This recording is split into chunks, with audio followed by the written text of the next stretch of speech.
Hello, and welcome to our Cerenade video.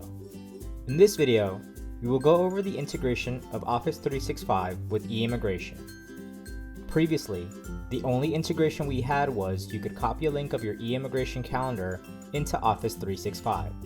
This means you could only create or modify appointments on eIMMIGRATION and have those appear as a separate calendar on Office 365. With the enhancement, you can now bring over your main calendar from Office 365 into eIMMIGRATION, and you can create or modify appointments on either Office 365 or eIMMIGRATION. Let us go to the homepage of the Caseworker portal. From the homepage, we will first want to enable some settings. Let us go to our user preferences. We will then click on Calendar to the right and select Settings.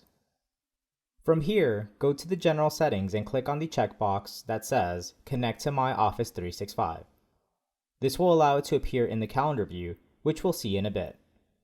We can modify more settings here, however, those we will revisit later in this video. Let us click Save up top. Let us now access our calendar to link our Office 365. You can either go to the home page or click Calendar up top. We will now see an Office 365 button. Let us click on it. When selecting it, you will be brought to link your Office 365 account. Either click on the account if you are signed on already, or it will require you to log into your Office 365 account. Once successfully linked, it should bring you back to your eIMMIGRATION calendar, and you should start seeing your Office 365 calendar appointments on eIMMIGRATION. Please note that even though we have integrated our Office 365 calendar, we still have the option of viewing calendar appointments from our standard eIMMIGRATION calendar by clicking on the Calendar View drop-down menu and selecting it. You can use both calendars simultaneously. If wanting to create appointments on this calendar or the Office 365 calendar we just linked, we can achieve this by clicking on the Calendar View drop-down menu, selecting the calendar we want to see, and from there either double-click on a date or click Add Calendar Appointment. It will then send you to create an appointment to that specific calendar. If we are in the advanced view that lists both calendars and we try to create an appointment, it will ask you to select which calendar you'd like to create an appointment for. For this example, we will select our Office 365 calendar. You can add a subject, location, make it recurring, add the start date and time as well as the end date and end time, make it all day, add a description, and link any client or case. Once finished, you will click on Save. Your appointment will now appear here on eIMMIGRATION, but also, if I were to access my calendar from Office 365 or Outlook, I will see the calendar appointment has been created there. I can delete, modify, or even create new ones from here. Once I create an appointment from Outlook and save it, it will appear on your calendar on eIMMIGRATION.